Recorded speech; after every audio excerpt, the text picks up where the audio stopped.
Hello and good morning student. আমরা আজকে রয় মার্টিনের মডেল কোয়েশ্চেন পেপার 2-তে আসছি এবং যার পেজ হচ্ছে 548 এবং এর 2 নম্বরের প্রশ্ন শুরু করছি। সরি, 1 নম্বরের প্রশ্ন মানে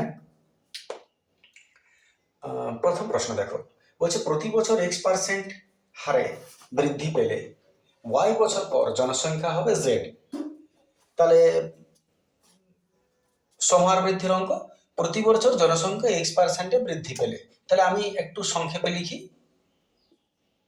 বৃদ্ধির হার X%, Y বছর পর সময় Y বছর পর জনসংখ্যা হবে Z জনসংখ্যা। তাহলে বার করতে বলেছে Y বছর পূর্বে জনসংখ্যা কত ছিল, তাহলে পূর্বের জনসংখ্যা বার করতে বলেছে, আর Y বছর পর জনসংখ্যা হবে এটা পরবর্তী জনসংখ্যা। এবার তুমি ভেবে নাও যে বৃদ্ধি পাচ্ছে, যদি Y বছর পর জনসংখ্যা Z এটা পরে, তাহলে আগে কত ছিল, আগে এর চেয়ে কম ছিল। কম যদি হয় তার মানে যেটা কম সেটাকে P ধরতে হয়, তাহলে এটা হলো অন্যটা A। স্বাভাবিক কথা এটা। যদি এগুলোর মধ্যে বুঝতে কোনো অসুবিধা থাকে তাহলে নিঃসন্দেহে তুমি প্লেলিস্টে গিয়ে এই চ্যাপ্টারটা, ক্রমহ্রাসমান বৃদ্ধির যে চ্যাপ্টারটা, সেটার কয়েকটা অঙ্ক শুরুটা অন্তত দেখে নেবে, এই ধারণাটা পরিষ্কার হয়ে যাবে যদি তোমার কারো ধারণার অসুবিধা থাকে। তাহলে এবারে আমরা উত্তরে চলে আসি। ফর্মুলা হচ্ছে A = P × 1 + two the power n। এবার মান বসে, A হচ্ছে Z, P বার করতে বলেছে, R হচ্ছে X, আর n হচ্ছে Y।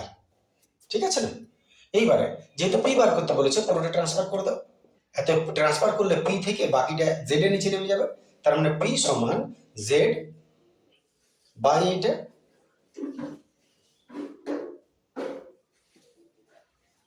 ঠিক আছে না? আর আমাকে যে অপশনগুলো দিয়েছে, অপশনগুলো যদি লক্ষ্য করতো, Z ইন্টু সবগুলো উপরে আছে, Z ইন্টু, বই দেখলে বুঝতে পারবে সবগুলো উপরে আছে। তাহলে যদি এটাকে আমি উপরে তুলতে চাই তাহলে উপায় একটাই, Z থাক, আর এইটাকে যদি উপরে তুলি, যদি আমরা উপরে তুলি এটাকে,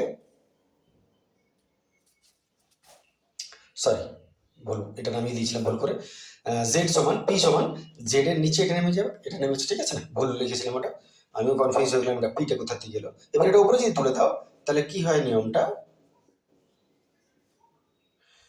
মনে করে দেখো, সূচকাঙ্ক তোমরা ক্লাস 9-এ করেছো।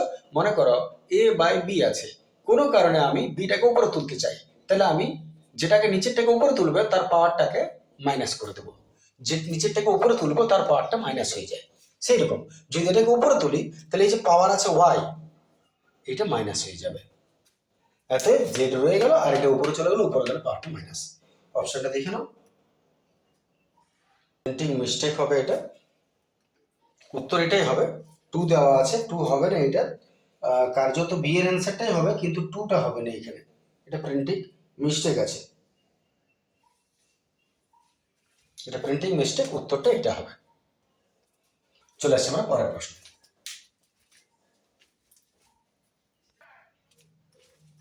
চলে আসছে আমরা 2-এর প্রশ্ন। 2-এর প্রশ্ন কি বলছে, 3, 4, 6 চতুর্থ সমানুপাতি কত? তো 3, 4, 6 চতুর্থ সমানুপাতি কত হবে? ধরি চতুর্থ সমানুপাতি x, ধরি চতুর্থ সমানুপাতি x, এতে 3:4 সমান 6:x, ইহা ইস টু ইহা সমান ইহা ইস টু ইহা, এতে 3/4 সমান 6/x, ক্রস করে নাও, 3x সমান 6 × 4, এত x সমান 3 8। চতুর্থ সমানুপাতি 8 হচ্ছে তোমার অপশনে, বইয়ের অপশনে। তারপর একটা দেখো, তোমার একটা চিত্র দিয়েছে, এটা ত্রিভুজের চিত্র, যার মান দিয়ে দিয়েছে ডিপি, ডিই, ডিকিউ আর কিউএফ। এবার এর মধ্যে কোনটা ঠিক হবে? তা আমি যদি মানগুলো লক্ষ্য করি তাহলে দেখো ডিপি হচ্ছে 5, এইটা 5, আর ডিই হচ্ছে 15। ডিই যদি 15 হয়, ডিই যদি 15 হয় তাহলে পিই কত হবে? 15 থেকে 5 বাদ গেল 10, এইটা কত হলো? 10, কারণ পুরোটা কত? 15, এটা 10। এবারে ডিকিউ 6, ডিকিউ হচ্ছে 6, আর কিউএফ 18, কিউএফ 18। তাহলে বলছি কোনটা ঠিক হবে? প্রথমত পিকিউ সমান ইএফ, পিকিউ সমান ইএফ, পিকিউ আর ইএফ এই দুটো সমান না, এই দুটো সমান হবে না, কারণ এটা ত্রিভুজ বটে, কখনো এইখান থেকে এটা আর এইখান থেকে এটা সমান হতে পারে না, তাহলে এটা হবে না। পিকিউ সমান্তরাল ইএফ, পিকিউ আর ইএফ সমান্তরাল। আর নিচে বলেছে পিকিউ সমান্তরাল ইএফ নয়, এটা এটা সমান্তরাল নয়, আর এটা ডিই সমান ইএফ, এইটা সমান এইটা। তো প্রথমত এই যে সমান্তরালের কথাটা বলেছে, পিকিউ আর ইএফ সমান্তরাল, একটা জিনিস অনুসিদ্ধান্ত তোমাকে খেয়াল রাখতে হবে যে এটা বা এটা সমান, এটা বা এটা কখন হয়? যদি ত্রিভুজের এই দুটো বাহু সমান হয়। আমি আবার বলছি, যদি পিকিউ ত্রিভুজের পিকিউ সমান্তরাল ইএফ হয়, এই দুটো যদি সমান্তরাল হয় তাহলে তার শর্তই হলো এই যে এইটা DP, DP by PE, DP by PE সমান ডিকিউ বাই কিউএফ। দেখে নাও, যদি এই দুটো সমান্তরাল হয় তাহলে এটা বা এটা সমান এটা বা এটা হতে বাধ্য, এটা শর্ত। এবার তুমি লক্ষ্য করে দেখো মিলছে কিনা। যদি আমি ডিপি বাই পিই করি, ডিকিউ বাই কিউএফ হচ্ছে কিনা সমান 5 দুগুণে 10, 1/2, 6 3 18, 1/3, এটা 1/2 এর সমান হচ্ছে কি না? এটা সমান নয়। তাহলে যদি এরা সমান হতো তাহলে সমান্তরাল এটা হতো, কিন্তু যেহেতু এটা সমান্তরাল নয়, সমান নয়, তাই এটা সমান্তরাল হবে না। তার মানে PQ is not parallel to EF.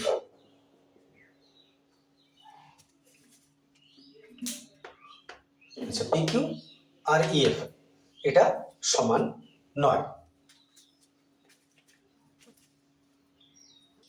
তাহলে আমরা যদি এটা সমান্তরাল না হয় পিকিউ আর ইএফ, কারণ মিলল না এটা, তাহলে এটা সমান্তরাল হবে না। তার মানে এই অপশনটা কি ছিল, এই অপশনটাও কাটা গেল। এইবারে ডিপি আর ইএফ সমান ডিপি, ডিপি হলো এটা আর ইএফ হলো এটা, এইখান থেকে এটা আর এইখান থেকে এটা সমান বলছে। এটা ডাউট আছে, হতেও পারে নাও হতে পারে, কিন্তু তাহলে আরেকটা মিলিয়ে নি, কারণ এটাকে আমাকে সলভ করতে হবে। এটাকে পিকিউ আর ইএফ সমান নয়, সমান নয়। এবার পিকিউ আর ইএফ লক্ষ্য করো, পিকিউ আর ইএফ এর অবস্থান যেখানে আছে, এটার মধ্যবিন্দু দুটো সংযোজ্য সরলরেখা বা মাঝে এখান থেকে সংযোজ, এর আর এটা কখনো সমান হতে পারে না, কখনো সমান হতে পারে না। যার জন্য আমরা এটাকে মিলাবার জন্য যাবো না 3 নম্বরটা। আমরা এটা দেখতে পাচ্ছি পরিষ্কার, এটাই সত্য যে এই দুটো সমান হতে পারে না, তাই আমাদের এইটাই প্রমাণিত। চলে আসছে পরের প্রশ্ন।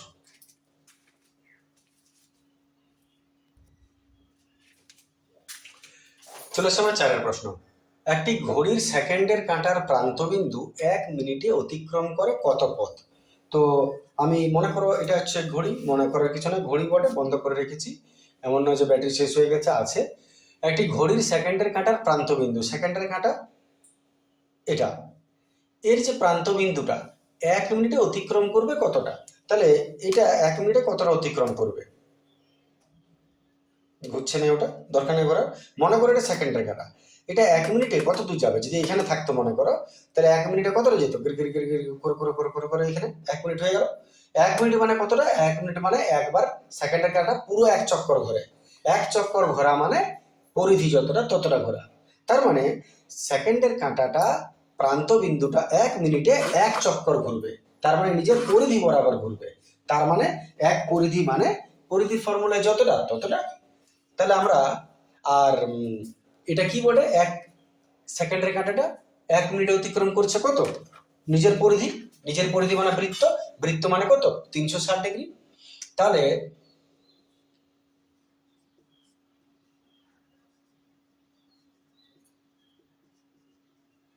অতিক্রান্ত দূরত্ব কত হবে? পুরো বৃত্ত মানে 360 ডিগ্রি হচ্ছে, পুরোটা ঘুরে দিলে 360 এক চক্কর, 360 ডিগ্রি। আর এটাকে যদি তোমাকে রেডিয়ানে প্রকাশ করতে হয়, তাহলে আমরা জানি ডিগ্রিকে রেডিয়ানে প্রকাশ করতে গেলে পাই বাই 180 দ্বারা গুণ করতে হয়। তাহলে গুণ করে দিলাম, ইহা ইহা 2 পাই রেডিয়ান। তার মানে পুরো দূরত্বটা একটা পরিধি এটা। চলে আসছে পরেরটা, সমান উচ্চতা বিশিষ্ট দুটি শঙ্কুর ভূমির ব্যাসের অনুপাত, সমান উচ্চতা বিশিষ্ট দুটি শঙ্কুর ভূমির ব্যাসের অনুপাত 3:4 হলে ঘনফলের অনুপাত বা আয়তনের অনুপাত কত? তাহলে ব্যাসের অনুপাত বলেছে, দুটো শঙ্কুর ব্যাসের অনুপাত, ব্যাস মানে d1:d2, 3:4। যদি ব্যাসের অনুপাত এত হয়, এত ব্যাসার্ধের অনুপাত কত হবে? তার অর্ধেক। তার মানে কাটলে কত হচ্ছে? সেই একই থাকছে। আসলে ব্যাসের অনুপাত যা, ব্যাসার্ধের অনুপাতও সবসময় তাই হয়। এইবারে তাহলে আমি বলেছে শঙ্কুর ঘনফল অনুপাত। তুমি যদি বড় অঙ্ক করতে, মানে 2 নম্বরের প্রশ্ন, তাহলে তোমাকে R1 R2 আলাদা আলাদা ধরে নিতে হতো। এটা 3K, এটা 4K। যেমন আমি লিখছি, যেমন R1 সমান হলো 3K বা 3x, আর R2 সমান হয়ে গেল 4x। ছোট অঙ্ক না ধরতে পারো, 3-4 করে নিতে পারো। এতে আয়তন অনুপাত বলেছে, আয়তন অনুপাত V1:V2 কত? বলেছে শঙ্কু, তার মানে 1/3 পার স্কোয়ার h/2 শঙ্কুর সমান উচ্চতা বলেছে 1/3 পার স্কোয়ার h। এটা 1 এটা 2 যদি তুমি মান বসাও তাহলে কত পাচ্ছ? 1/3 গেল, পাই গেল। আর উচ্চতা সমান বলেছে, তার মানে এটাও গেল। এত R1 এর মান কত? 3x। R1 এর স্কোয়ার আছে দেখো, তাহলে 3x এর স্কোয়ার হবে is to R2 O 4x আছে, R2 স্কোয়ার আছে, এত 3 গুণ 9x square is to 4 16x square. x square চলে গেল, 9:16। 9:16 মানে অপশন বি। সহজ প্রশ্ন ছিল। চলে আসছে আমরা পরের প্রশ্ন।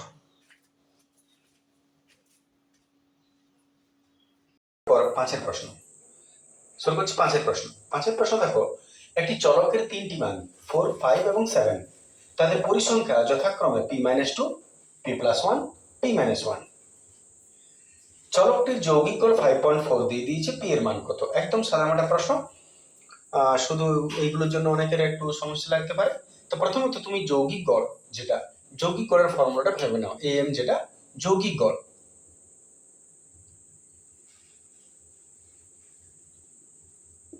যৌগিক গড়ের ফর্মুলায় হচ্ছে সিগমা fx বা sigma f।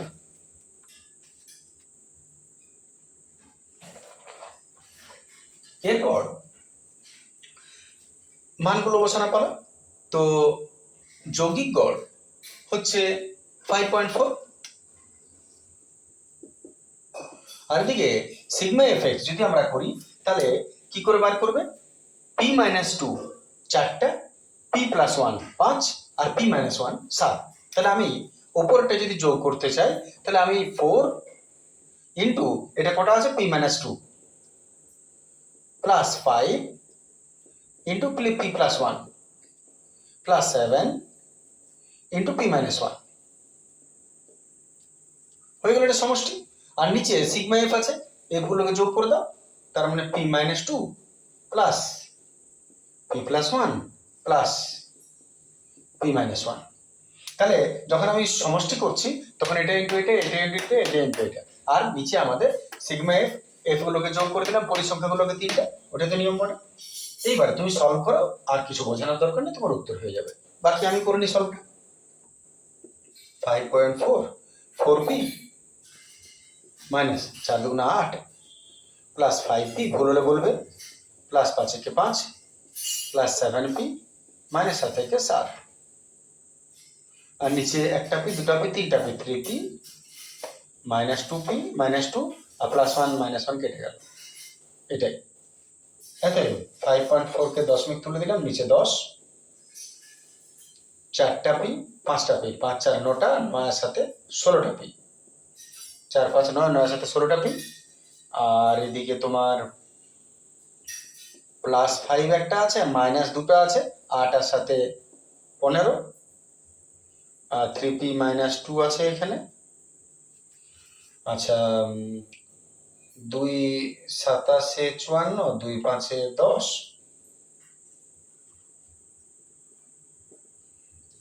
16p minus 10, 3p minus 2। ঠিক আছে, নিজে সলভ করে নাও। এবারে ক্রস মাল্টিপ্লিকেশন করে নি। 3 7 সঙ্গে 81, p মাইনাস 27 দুগুণে 54, ক্রসটা আগে করলাম। এবারে 5 16 80p মাইনাস 5 10 50। দেখে নাও, আশা করি ঠিক আছে। চলে আসছে। তারপর এত 81p minus 80p, 81p minus 80p, আর মাইনাস 50, মাইনাসটা প্লাস হয়ে গেল 54। 81 থেকে 80 গেল একটা পি, আর এটার থেকে বিয়োগ করলো 4। বাস, পি এর মান কত ছিল? পি এর মান এটা হয়ে গেল। আশা করি সহজ করে প্রশ্ন তোমাদের ক্ষেত্রে। চলে আসি পরের প্রশ্ন।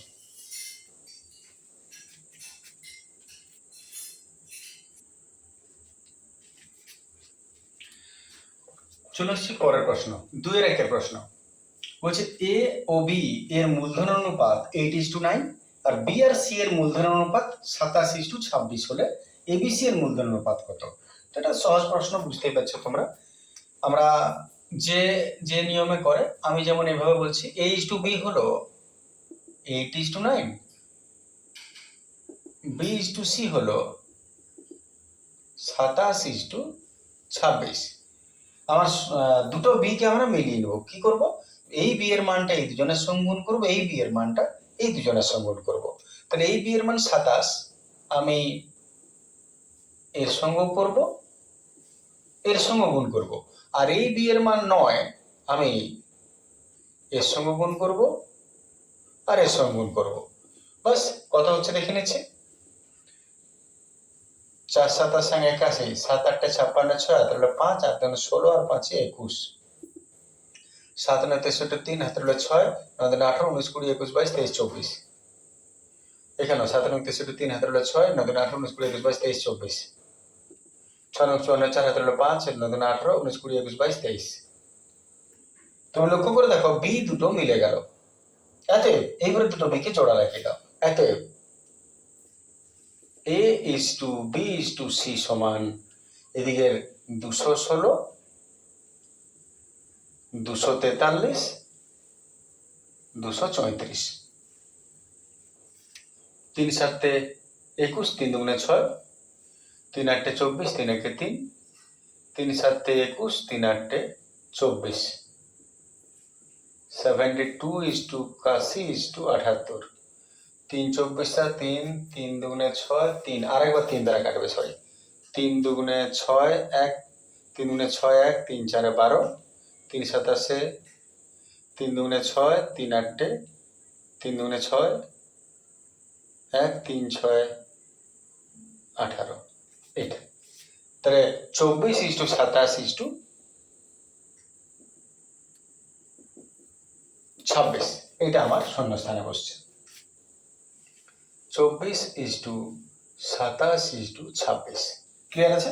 চলে আসছে পরের প্রশ্ন। a - 2 × x² + 3x + 5 = 0 সমীকরণটিতে এর মান ড্যাশের জন্য দ্বিঘাত সমীকরণ হবে না। সাধারণ প্রশ্ন, দ্বিঘাত সমীকরণ কখন হয়? যখন পাওয়ারটা 2 হয়, এখানে পাওয়ারটা 2 হবে। এইবারে দ্বিঘাত সমীকরণ তখনই হবে না যদি তুমি এই ঘরটাকে বাদ দিয়ে দিতে পারো। কারণ যদি স্কোয়ারের ঘরটা বাদ চলে যায়, তাহলে আর দ্বিঘাতেই রইলো না, ঘাত পাওয়ার 2 রইলো না। তাহলে তুমি ভাবো এর মানে কত লিখলে এই ঘরটাই থাকবে না। তাহলে যদি a - 2 × x² যেটা আছে, বাকিটা যা আছে থাক, এর জায়গায় যে আমি এর জায়গায় 2 লিখি, তাহলে -2 × x² মানে কত? 0। 0 × 0 মানে 0, প্লাস 3x প্লাস 5 সমান 0।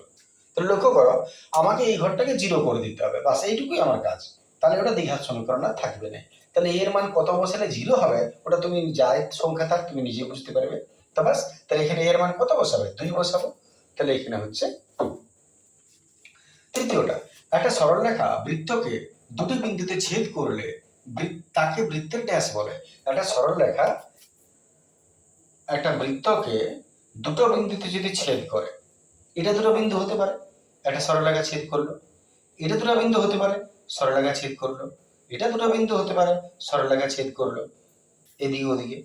কিন্তু দেখো, দুটো বিন্দুর সরলরেখা ছেদ করলে সেটা যদি একদম কেন্দ্র দিয়ে যায় সেটাকে আমরা ব্যাস বলবো, কিন্তু এমন তো নয় যে কেন্দ্র দিয়ে যে কোনো দিকে যেতে পারে, তাহলে আমরা এটাকে কি বলবো? জ্যা বলবো। এবং সব থেকে বড় জ্যাটাই হলো ব্যাস। তাহলে আসলে কি, ব্যাস তো বলতে পারবো না, এটাকে আমরা কি বলবো? যে কোনো জায়গায় হতে পারে জ্যা। তাহলে এটা আমাদের, তাই আমরা এটাকে উত্তর বলবো বৃত্তের জ্যা বলে। চলে আসছে পরের প্রশ্ন। চলে আসছে আমরা 2 এর প্রশ্ন, 2 এর 4 এর প্রশ্ন। ত্রিভুজ এবিসি এর ক্ষেত্রে sin a plus b is equal to √3/2 হলে cos c/2 এর মান কত? তো প্রথমত তুমি একটা জিনিস দেখে নাও, এবিসি যদি ত্রিভুজ হয় তাহলে ত্রিভুজের 3টা কোণ এবিসি। যদি ত্রিভুজের 3টা কোণ এ বি সি হয়, অতএব কোণ এ প্লাস কোণ বি প্লাস কোণ সি সমান 180 ডিগ্রি হয়। এটা তো স্বাভাবিক বটে। এইবারে যদি সেটা হয় তাহলে তুমি এক কাজ করো, এই যে sin a plus b সমান আছে √3/2, √3/2 এর মানটা কি হবে সেটা দেখো। তাহলে যদি আমি মান বসিয়ে দিই এইখানটা, তাহলে sin a plus b সমান √3/2 আছে। আচ্ছা, এটাকে তুমি রেখে দাও sin a plus b, আর এটা √3/2 মানে কত হয়? sin 60, sin বাদ চলে গেল, অতএব a plus b সমান তুমি কত পেলে? 60 ডিগ্রি। যদি a plus b তুমি 60 ডিগ্রি পাও, তাহলে এখানে a plus b এর জায়গায় 60 ডিগ্রি লিখতেই পারো, প্লাস c সমান 180, অতএব c সমান 180 মাইনাস 60, 120 ডিগ্রি। যদি 120 পেয়ে গেলে c, এবার প্রশ্ন চলে এসো। এবার cos c/2, c এর জায়গায় 120/2, 260 cos 60। এবার cos 60 এর মান কত? 1/2। তাহলে আমাদের ঘরটা কত বসবে? 1/2। ঠিক আছে, চলে আসছে আমরা পরের প্রশ্ন। চলে আসছে আমরা 2 এর 5 এর প্রশ্ন। বলছে গোলকের সমতলের সংখ্যা কটা? সমতল কাকে বলে? ফ্ল্যাট। আর গোলকের সমতল কটা? পুরোটাই তো বক্রতল। তাহলে গোলকের পুরোটাই বক্রতল। তাহলে সমতলের সংখ্যা কটি? গোলাটি, একটা হলো। চলে এসে পরের প্রশ্ন। 2 ধরনের উজাইভের ছেদ বিন্দুর ভুজকে কি বলে? তো ছেদ বিন্দুর ভুজকে কি বলে? আমরা যখন উজাইভ অঙ্কন করি তখন মনে করি এটা যায় একটা আসে, তো এই যে ছেদ বিন্দু, এর থেকে এক্স অক্ষের উপর যে লম্বটা তুমি টানছো এটা হচ্ছে মধ্যমা, এটাকে মধ্যমা বলে ভুজকে। বাস, চলে আসছে পরের প্রশ্নে।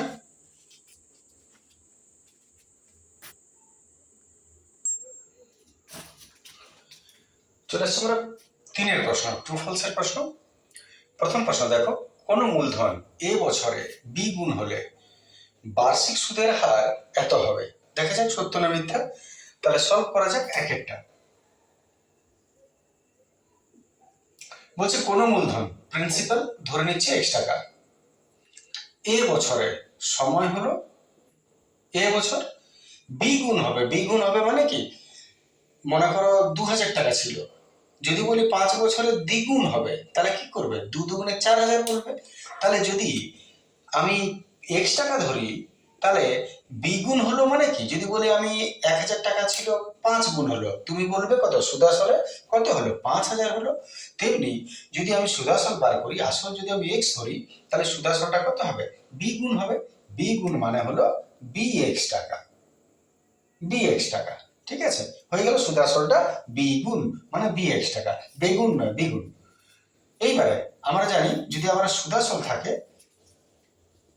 তাহলে আমরা এই বার করবো। এই বার করার ফর্মুলা কি? পি মাইনাস এ মাইনাস বি, তার মানে bx minus x x common নিয়ে নাও, বি মাইনাস ওয়ান। এরপর আমরা কি করব, কাজ হয়ে গেল আর কি, তুমি সবকিছুই জানো। তাতে তোমাকে বলেছে সুদের হার বার করতে, তাহলে রেট অফ ইন্টারেস্টের ফর্মুলা হলো I into 100 by P into T. লিখতে তো এটা হবে না তোমাকে, কিন্তু বোঝার জন্য তো দরকার আছে। আই হলো x into b minus one into 100 by p হয়ে গেল এক্স, আর টি হয়ে গেল এ। তাহলে নিঃসন্দেহে এক্স এক্স চলে গেল, তোমার হাতে পড়ে রইল B minus one into 100 by A. এবার তুমি মিলিয়ে দেখো, যেটা তোমাকে বলেছে আসলে সেটা হচ্ছে না, এখানে এ জায়গায় বি, বি এর জায়গায় এ হবে অরিজিনালি এত পার্সেন্ট। তার মানে প্রশ্নটা ভুল দেওয়া আছে। F for formula. চলে আসছি 2 নম্বর। আশা করি বুঝতে পেরেছো পরিষ্কার ভাবে। চলে আসছি পরের প্রশ্ন, মুছে দিচ্ছি। Clear?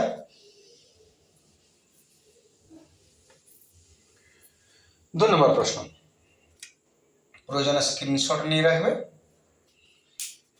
X square is equal to 3 plus root 5 আছে। প্রশ্নটা দিয়েছে x square is equal to 3 plus root 5, আর তোমাকে বলেছে x to the power minus 2 এর মান কত, মানে এটা হবে কিনা আর কি। তো আমাকে যদি এটা মাইনাস করার থাকে তাহলে আমি কি করব, এক্স স্কোয়ার সূচকের অঙ্ক মনে করো, যদি পাওয়ারটাকে আমার মাইনাস করার থাকে তাহলে উপরেরটা নিচে, নিচেরটা উপরে করতাম। যেমন মনে করো এ স্কোয়ার আছে, আমাকে যদি 1 বাই নিচে লিখতে চাই স্কোয়ারটা, তাহলে পাওয়ারটাকে মাইনাস করে দিতে হয়, আর নিচেরটাও যদি উপর নিয়ে যাও তাহলে সাইনটিকে চেঞ্জ করে দিতে হয় পাওয়ারের, সেম জিনিস। তাহলে যদি আমাকে মাইনাস করার থাকে তাহলে আমি 1 by x to the power minus হয়ে যাবে, এটা যা এটাও তা, আমি এটাকে কি করলাম, একই রাখলাম। এইবারে এটা যেমন থাক, তাহলে লক্ষ্য করো আমি যদি এটাকে নিচে নামিয়ে দিই তাহলে মাইনাস হয়ে গেল, কিন্তু উল্টা উল্টা এটা কিন্তু উল্টিচ্ছে না, এটা উপরেরটাকে আমি নিচে করলাম তাই মাইনাস হয়ে গেল। এইবারে তুমি যদি, তোমাকে তো আর 1 বাই বলে নাই, তোমাকে বলেছে উপরে সরাসরি x to the power minus 2, তাহলে তুমি এটাকে উল্টাও, এটাকে যদি উল্টাও তাহলে এই উল্টে যাবে, উল্টিবে কেমন, তখন এ 1 বাই এটা হয়ে যাবে। এবার এটা যদি তুমি সলভ করো, হরণেশন করবে, হরণেশন করো,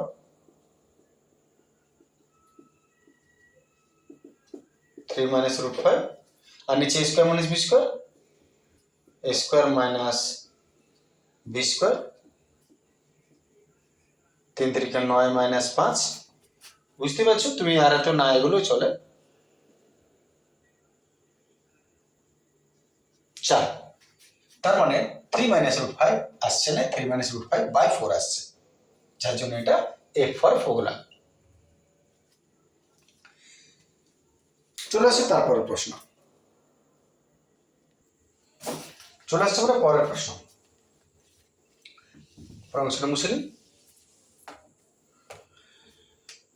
3 যে প্রশ্ন বলছে একটি ত্রিভুজের পরিকেন্দ্র সর্বদা ত্রিভুজের ভেতরে অবস্থিত। বিষয়টা একটু গভীরে বুঝে নেবে, শুধু তো এটার উত্তর না, বাদ বাকি এর সিমিলার যে উত্তরগুলো সেটা আমার জানা দরকার। একটা ত্রিভুজের পরিকেন্দ্র, ত্রিভুজ মেনলি 3 রকমের হয়, সূক্ষ্মকোণী, সমকোণী, আর একটা হচ্ছে স্থূলকোণী। তো যদি সূক্ষ্মকোণী, আমি সবগুলোর কথা একটু বলে রাখি, যদি সূক্ষ্মকোণী ত্রিভুজ হয় তাহলে তার চেহারাটা মোটামুটি এটা হচ্ছে, এর ভেতরে অবস্থিত হবে পরিকেন্দ্র, মানে এর বাইরে যদি বৃত্ত টানো, এর 3টা বিন্দুকে কেন্দ্র করে যদি বৃত্ত অঙ্কন করি তাহলে সেই বৃত্তের যে কেন্দ্র এটা হচ্ছে পরিকেন্দ্র, তাহলে এর যে পরিকেন্দ্রটা এটা ভেতরে অবস্থিত হবে, এটা হচ্ছে সূক্ষ্মকোণী। সূক্ষ্মকোণীর পরিকেন্দ্র ভেতরে অবস্থিত, আমি 3টা কথা একটু বলে রাখি। দ্বিতীয় ত্রিভুজ হচ্ছে স্থূলকোণী, সমকোণী ত্রিভুজ, মনে করো এটা, এটা যদি তুমি পরিবৃত্ত অঙ্কন করো তাহলে এর বৈশিষ্ট্য হচ্ছে, যদি কোনো সমকোণী ত্রিভুজের পরিবৃত্ত অঙ্কন করো তাহলে তার বৈশিষ্ট্য হচ্ছে সমকোণী ত্রিভুজের যেটা অতিভুজ, এই অতিভুজের মধ্যবিন্দুতে তোমার সবসময় পরিবৃত্তটা হবে।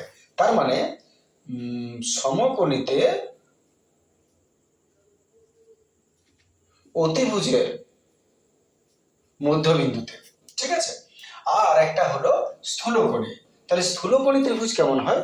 স্থূলকোণী মানে একটা হা হয়ে যাবে এভাবে, বুঝতে পারছো না, 90 পেরিয়ে যাবে।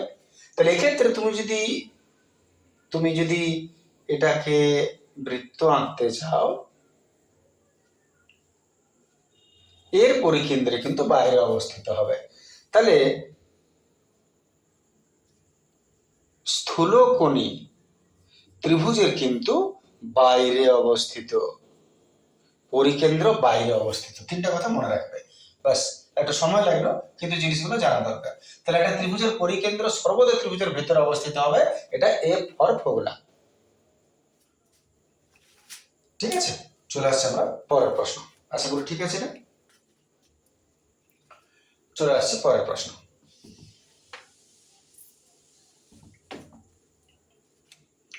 চারের প্রশ্ন।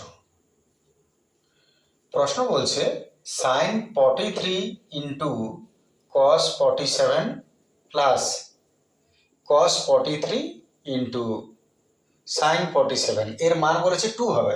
দেখা যাক, জোর করে তো হওয়ার নেই। আমরা যোগ করে যদি, তাহলে 40 40 80 90 90, তার মানে পরস্পর এরা পূরক কোণ ঘটে। তাহলে আমরা তো এই অঙ্কগুলো যেহেতু করেছি, বিষয়গুলো তুমি জানো যে কি করে হচ্ছে। আমরা একটাকে হয় এটাকে না এটাকে যেটা করে চেঞ্জ করবো। 43 কে আমি 90 মাইনাস 43, সরি 47 কে 90 মাইনাস 43 আমি লিখতেই পারি, কারো কিছু বলার নেই। 43 যখন রেখেছো এটাকে 43 রাখো, যেটাকে চেঞ্জ করবে, কিন্তু এটাকে যেটা চেঞ্জ করবে ওটাকে সেটাকে চেঞ্জ করবে, দুটো ডিগ্রি অন্তত যেমন সেম হয়। তাহলে এটাকেও 47 কে 43 লিখে দিলাম। এরপর cos 90 minus theta sin theta, sin 90 minus theta cos theta, sin sin square theta, cos cos square theta. শেষ কাজ কি দাঁড়াচ্ছে? sin square theta plus cos square theta is equal to 1। It should not be 0। এটা কত আছে? 2 আছে। অতএব f for formula. Clear? চলে আসছি পাঁচের প্রশ্ন। পাঁচের প্রশ্ন বলছে একটি ঘনকের ধারগুলির দৈর্ঘ্যের সমষ্টি 60 সেমি হলে ঘনকের, মনে করো এটা ঘনক, মনে করতে করার কিছু না, মনে করো ঘনক। এই যে ধার, ইহা ইহা ইহা করে ধারগুলো আছে, এর সমষ্টি 60, সমগ্রতলের ক্ষেত্রফলে 125 ঘন সেমি হবে। প্রথমত আমি অঙ্কটা করতেই যাব না, কারণ সমগ্রতলের ক্ষেত্রফল ঘন সেমি বলেছে। ঘন সেমি তো হতেই পারে না, যদি 125 হতো, কিন্তু ঘন সেমি হতেই পারে না, ক্ষেত্রফলে বর্গ হতো। তার মানে এটা এফ ফর ফর্মুলা হবে বিনা সলভে। যদি সলভ করার থাকে, তাহলে বাহুর দৈর্ঘ্যের সমষ্টি থেকে বাহু বার করলে বাহু থেকে সমগ্রতলের ক্ষেত্রফলে গেলে 6 ইন্টু বাহু স্কয়ার। ঠিক আছে, চলে আসছে আমরা পরের প্রশ্ন। তারপরে প্রশ্ন দেখো, 2 3 9 2 3 9 10 9 3 9, ভুল বলছিলাম, ইংরেজিতে আছে 2 3 9 10 9 3 9। তো এর মধ্যমার মান 10 হবে।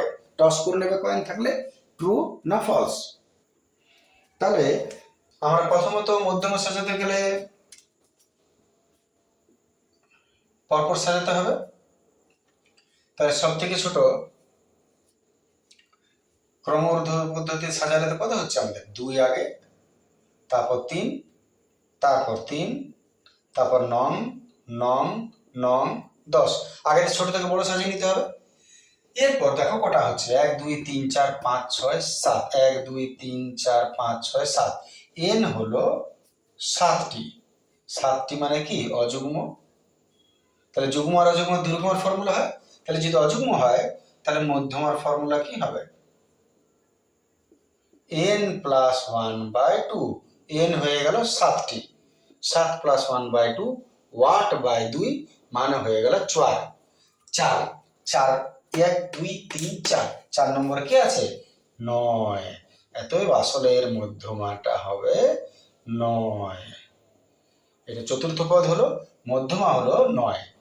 তার মানে 10 9। অতএব এটা এফ ফর ফোগলা হয়। ব্যাস, আজকের এই ভিডিওটা এতটাই রইল। নেক্সট ভিডিও পরের দিন। Thank you, good day.